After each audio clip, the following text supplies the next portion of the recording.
Welcome to Wellness Women Words, a podcast from the Be Well Shop, where wellness, awakened womanhood, and words meet. I'm your host, Elena, aka Miss Be Well, aka Vibrant Light.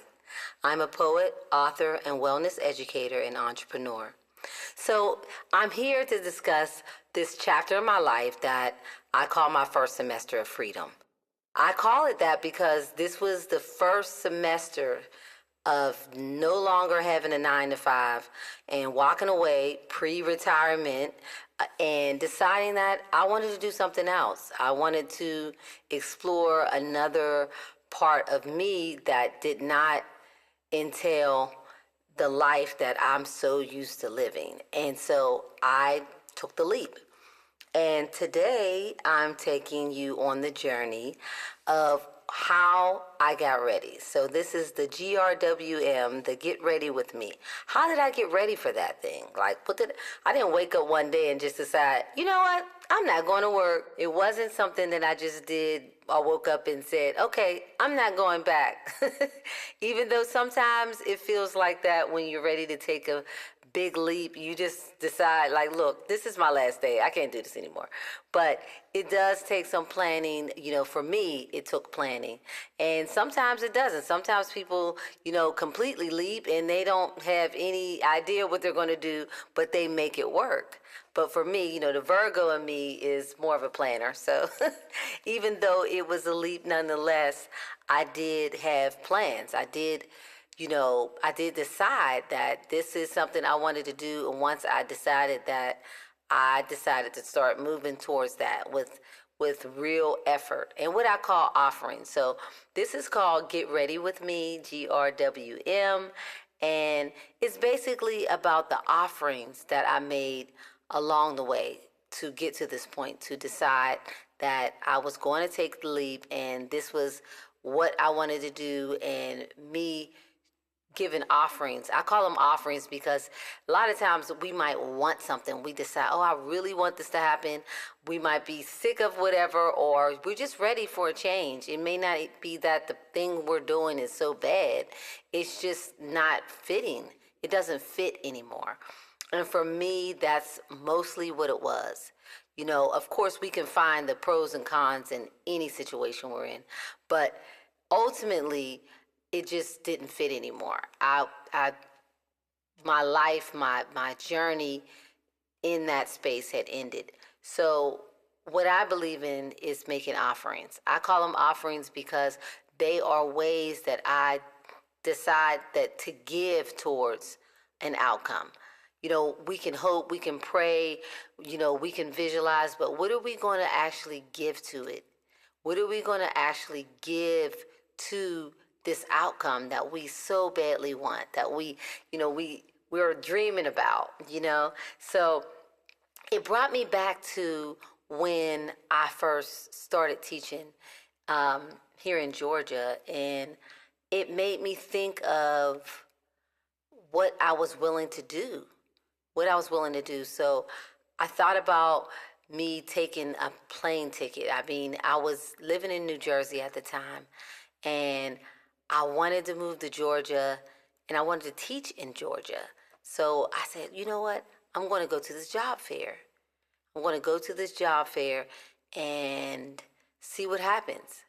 So I had made contact with someone through a colleague of theirs that lived in New Jersey, and they were telling them that I was moving to Georgia. Now, I hadn't solidified any job there. I wasn't working there. I just wanted to go there. So I told the person, yeah, I'm going there. And they said, oh, I know someone who can help you figure out some things. And I said, okay, I got in touch with them, and they said, oh, I hear you're moving to Georgia. Now, mind you, I did not have a job here. I did not have any indication that I was going to be here for sure. But I knew that's what I wanted. So I said, yeah. And they told me, well, when you get here, get in touch with me, and, I can help you with some things, getting settled or whatever. So I said, okay. Meanwhile, I'm taking this risk. I literally just bought a plane ticket and flew to a job fair in Georgia, and I stayed with my cousin who at the time lived not that far from where I was going to the job fair. And it was a huge job fair. So many schools there. People from all over the country were there. I met so many people from different places while I was in the process of, getting in line and, getting through the registration process and all of that. And when I bought the plane ticket, I just decided that I'm not, this is it. Once I go there, before I leave again, before I come back on this round trip, I'm going to have a job.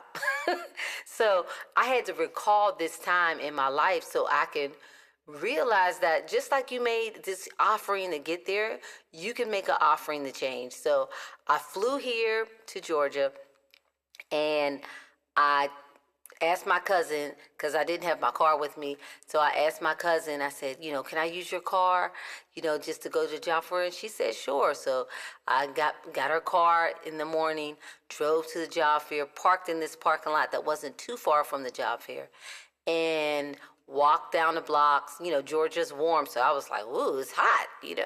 So at the time it was kind of like, it was spring, so it was kind of hot, and I was like, whoo. So I'm walking, trying to stay cool, getting in line, and it was a long line. There was lines just zipping, zip, zag, zip, all around the place. And I remember standing in line thinking, okay, it doesn't matter how many people are here.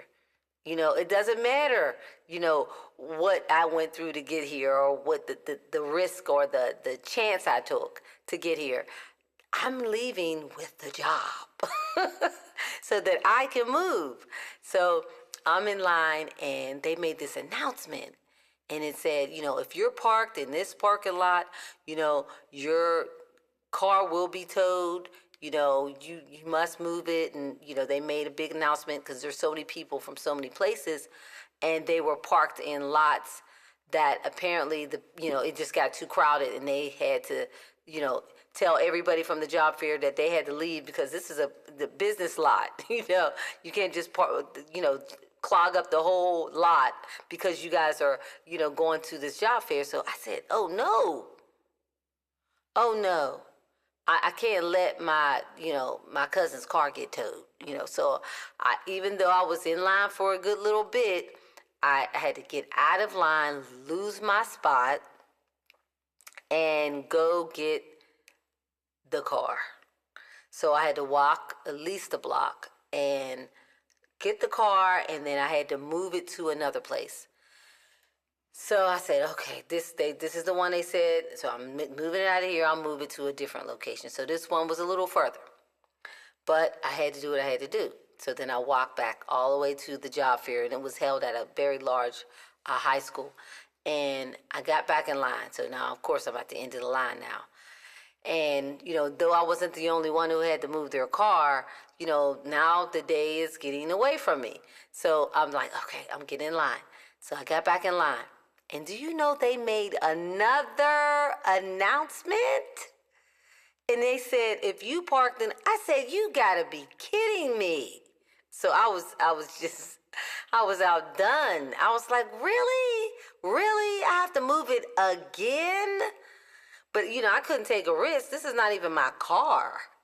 So I had to leave again and go and get the car and bring it back. And walk back to.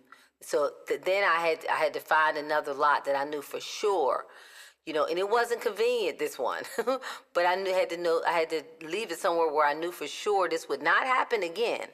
So I moved her car to another lot, and walked back to the job fair. Now by this time, the line was pretty much down.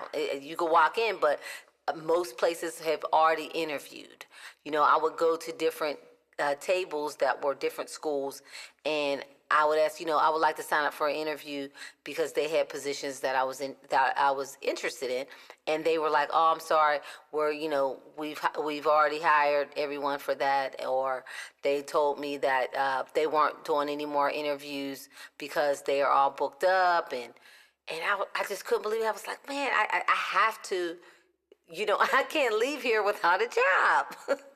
So I said, okay. I just went to every table and I just kept getting no, no, sorry, I'm sorry, I'm sorry. Because now it's like I'm late for the party. And I was not late for the party. So I'm like, dang, And I remember being in the line telling myself, don't worry, everything's going to work out. It doesn't matter how many jobs are available. All you need is one. And I just had to keep telling myself that over and over and over and over again because I didn't want my energy to be defeated. I already felt overwhelmed. I was in this new place. This was all, unfamiliar territory. I was, going to each table. I didn't really even know these schools or where they were. I just took the chance and I just went to each table that had a position that I was interested in, and I just applied, tried to apply for whatever I could.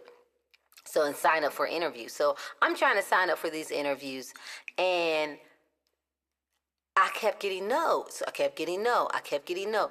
And then I went to one table and they said, well, we're all, all the interview slots are already filled up for, until the end of the job fair.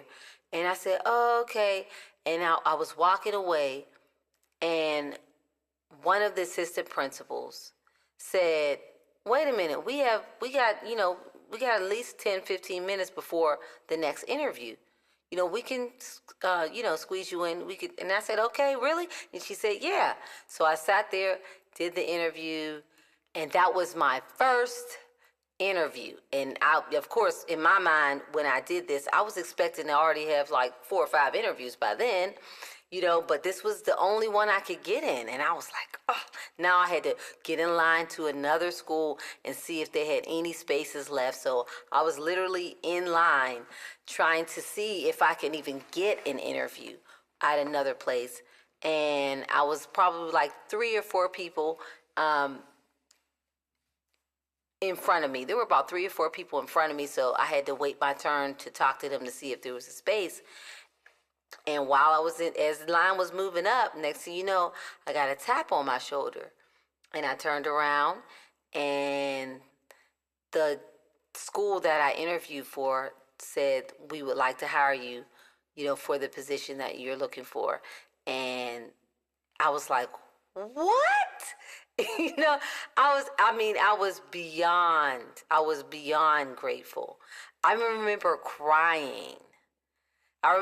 Because they told me, go to the auditorium. It was like a stage in the auditorium in the high school that they were housing all the people who were being offered a contract. And I was in that auditorium, and I remember just, calling my mother and telling her, Mom, I got the job. And I was just like crying, the tears was coming down my face. And I had never called anyone to tell them of all the struggles I was going through with the car and the parking. I just didn't want to speak of it. I didn't even want it to be, talked about.